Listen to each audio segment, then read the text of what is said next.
N'hésitez pas à liker la vidéo si elle vous plaît et si vous êtes nouveau sur la chaîne, n'oubliez pas de vous abonner et d'activer la notification pour ne rater aucune de nos prochaines vidéos. On commence.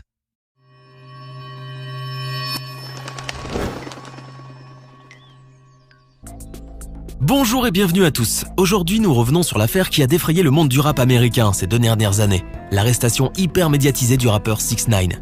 Daniel Hernandez, plus connu sous son nom scénique de 6ix9ine ou Tekashi 6ix9ine, n'a jamais cessé de faire parler de lui depuis le début de sa carrière.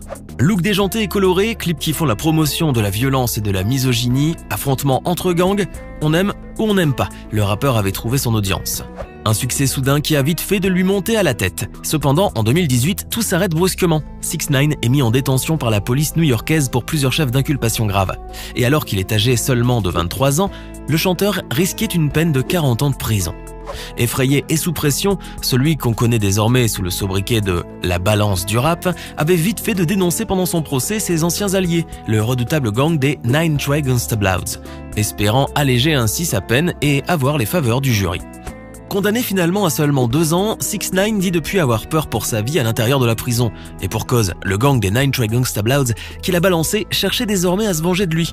Mais malgré une requête présentée au juge chargé de l'affaire où il demande de bénéficier de la liberté conditionnelle, 6ix9ine devra finalement rester en prison jusqu'à la fin de sa peine. Sa libération est prévue pour novembre 2020.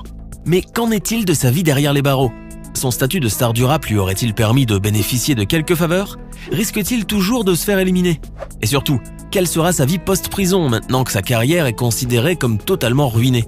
6ix9ine pourra-t-il se racheter auprès de ses fans et de ses collaborateurs ? C'est ce que nous allons voir ensemble. Dreadlocks colorés, tatouages, piercings, clips volontairement provocateurs, 6ix9ine a atterri comme un ovni sur la scène du rap et hip-hop en 2017. Arborant un look particulier entre le hippie excentrique et le bad boy assumé, ses passages sur scène étaient toujours retentissants et extravagants. Pourtant, d'origine mexico-portoricaine et issu d'un milieu très pauvre, Daniel Hernandez a connu la violence de la rue très jeune.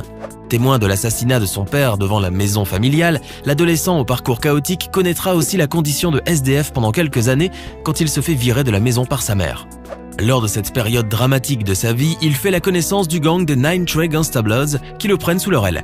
Devenu leur protégé, il l'aide financièrement à faire décoller sa carrière musicale, allant jusqu'à faire des apparitions remarquées dans ses clips, affrontant d'autres gangs adverses pour la touche dure à cuire. Le succès soudain et inattendu arrive, élevant ainsi 6ix9ine de simple statut de rappeur amateur à celui de star reconnu. L'argent arrive aussi. Beaucoup d'argent. Ce qui permet au jeune homme de prendre sa revanche sur ses origines modestes et contre tous ses anciens ennemis et détracteurs qui voulaient le voir au plus bas.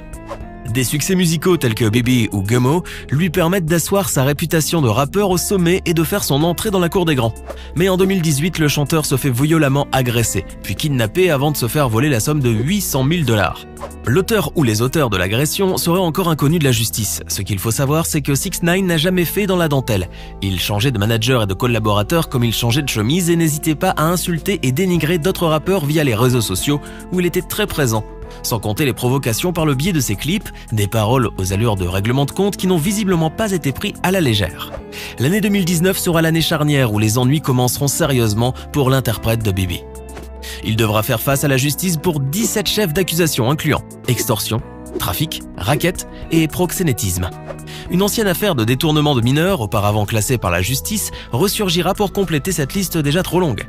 6ix9ine est arrêté et incarcéré en même temps que certains membres du gang des Nine Trey Gangsta Bloods. Pour ces 17 accusations, il ne plaidera coupable que pour 9 d'entre elles, n'hésitant pas à dénoncer froidement les membres du gang des Nine Trey Gangsta Bloods lors des audiences au tribunal. Un comportement de balance et de lâche que ses anciens amis et protecteurs ont eu du mal à digérer. 6ix9ine, désormais dans de beaux draps, choisit comme tactique de défense le mea culpa.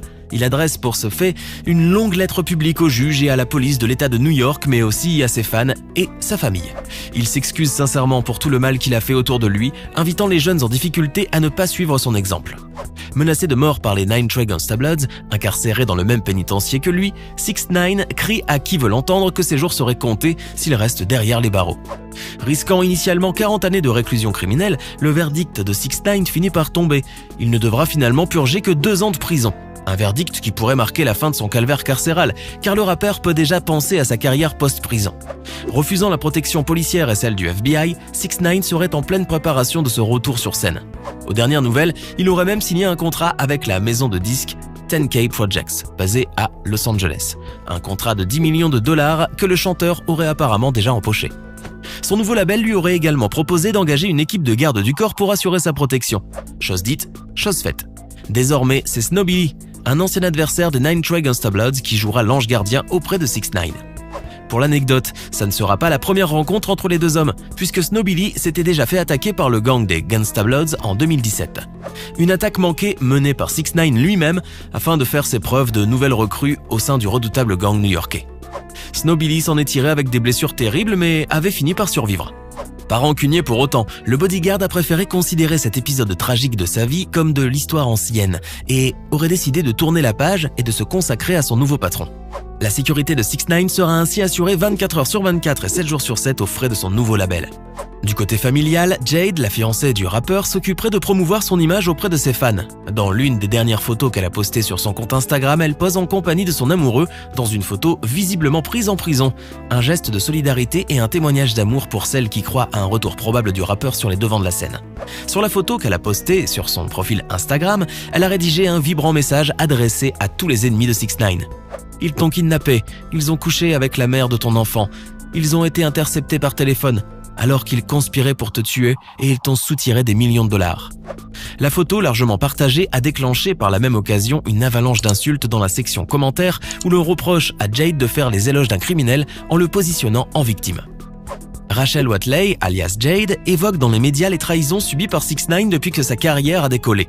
Des trahisons provenant essentiellement de son entourage proche, ses amis, son ancien manager, Kifano Jordan qui l'aurait plumé de plusieurs milliers de dollars et lui aurait volé son ancienne petite amie.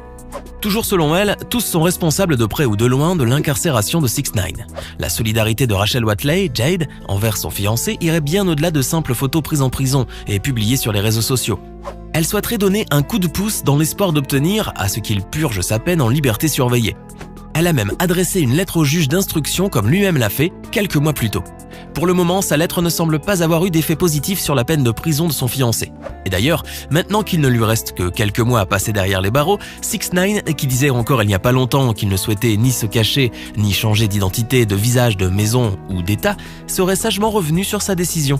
La raison ? Son équipe actuelle de garde du corps aurait refusé de continuer à le protéger une fois dehors, et ce malgré tous les cachets qu'il voudrait leur verser. Pour sa sortie de prison prévue en novembre 2020, on parle désormais dans certains médias d'une retraite forcée en résidence surveillée en attendant de quitter définitivement New York par mesure préventive. Concernant sa carrière musicale qu'il espérait en reprendre, 6ix9ine devrait désormais la mettre entre parenthèses, du moins pour un temps. Quant à se produire en concert, ça ne sera pas non plus au programme, car beaucoup trop dangereux. Cela permettra à ses ennemis d'exécuter, un peu trop facilement, la menace de mort qu'ils font planer sur lui depuis 2 ans. La seule possibilité d'activité musicale qui lui reste est d'enregistrer des titres inédits en studio qui pourraient être distribués dans quelques années lorsque les histoires se seront calmées. L'une des priorités de 6ix9ine pour le moment est de se trouver rapidement une nouvelle équipe pour assurer sa protection physique et celle de sa famille qui court comme lui un grand péril. Certains médias parlent même d'un bunker où 6ix9ine serait obligé de se cacher à sa sortie de prison. La saga 6ix9ine n'est visiblement pas prête de se terminer. À vos plumes à présent. Trouvez-vous que la fiancée du rappeur a eu raison de partager leurs photos en prison dans les réseaux sociaux ? La résidence surveillée est-elle la meilleure solution qui reste pour 6ix9ine afin de se protéger lui et sa famille ? Croyez-vous qu'une nouvelle équipe de garde du corps acceptera de travailler pour son compte ? Et surtout, est-ce qu'on pourrait parler d'un retour de 6ix9ine sur la scène rap malgré sa terrible réputation de balance ? Faites-nous savoir votre ressenti dans la section commentaires. Ce n'est pas fini. Envie d'en voir plus ? Regardez tout de suite une vidéo insolite, pleine de séquences incroyables et de découvertes inégalables sur la chaîne Eureka. Eureka est une chaîne consacrée aux listes insolites qui publie plusieurs fois par semaine des vidéos incroyables sur des sujets inédits. Cliquez tout de suite sur Eureka et découvrez maintenant la toute dernière vidéo de la chaîne. À demain!